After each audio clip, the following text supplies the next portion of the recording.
Good day everyone, I'm Eljessa D. Masong, BS Ed 1, major in English, asynchronous. Hi guys, today I will be talking about my e-portfolio in purposive communication. My e-portfolio is have attendance, lesson and reflection, and also activity. First is the attendance. So, I don't have so much attendance because I am a working student. That's why I just always watch a video record that my teacher provides. So for the first topic, we have communication. I learned that communication is have a two-way process involving the following elements: we, a sender, a message, a medium, a channel, a receiver, a response, and feedback. However, it is not sufficient to have just all these elements. There should be cooperation and understanding between the two parties involved.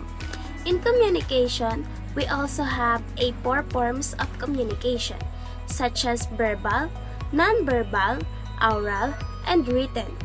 Next is the kinds of communication barriers. In this topic, I learned about the 7 barriers of communication. First, we have physical, perceptual, emotional, cultural, language, gender, and interpersonal. This is the 7 barriers. Next is we have the models of communication. In this topic, I learned about the different models of communication. First, we have Aristotle model of communication. Next is Shannon and Weber model of communication. Last one is Scrum Model of communication. Now, we are going to proceed to the causes of communication breakdown. In this topic, I learned that there's a lot of communication breakdown, such as conflict opinions or action, unpleasant behavior, ignoring or avoiding each other. In this topic, I learned also that we can prevent the communication breakdown. These are some of example. First, we have be present. Given our busy schedules and many messages and emails, sometimes we are not present with the people in front of us. Next, we need to listen more. Be genuinely curious and interested in what is being said, even if initially you're not interested. Next, we have social cultural dimension of communication. In this topic, I learned that much of our behavior are dictated by the culture we live in. For example, you live in a rich family or in a good culture. It means that much of your behavior is act like rich.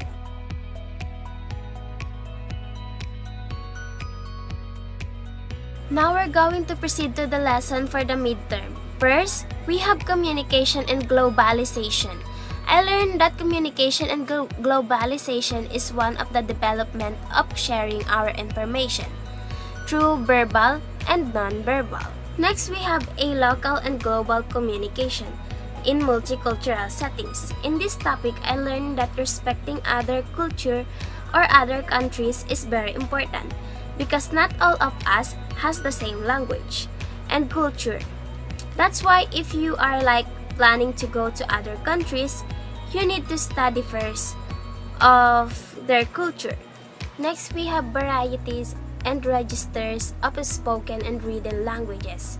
I learned that there's a lot of varieties and registers of spoken and written languages, such as regional dialect, ethnic, sociolic. Next is evaluating message and for image of different types of text reflecting different cultures. In this topic, I learned that multicultural literature serves as a power tool in enabling students to gain a better understanding of both their own culture and cultures of other students. Therefore, develop greater cognitive skills as they learn to engage with and critically evaluate the text that they read.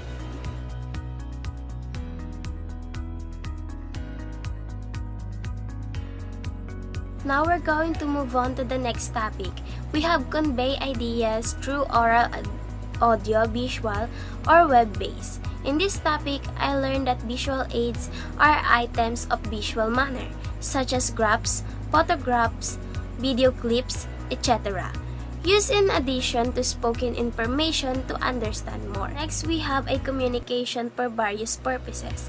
In this topic, I learned that the purpose of communication is like to inform, to express feelings, to imagine, and to influence, and to meet social expectation. Each of these purposes is reflected in a form of communication. Next, we have a communication for various purposes. In this topic, I learned that the purpose of communication is like to inform, to express feeling, to imagine, and to influence, and to meet social expectation. Each of these purposes is reflected in a form of communication.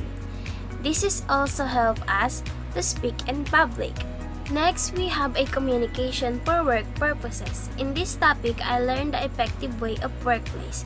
Communication is the process of exchanging information and ideas, both verbally and non-verbally, between one person or a group and another person or group within an organization. It includes email, video conferencing, text messages. The last one is communication for academic purposes. I have here some of the example. Next, we have a methods of communication. In this topic, I learned that there are 4 main types of communication. First, we have verbal, non-verbal, written, and visual. With all of these communication styles, it's most effective when you know how to actively listen, observe, and emphasize.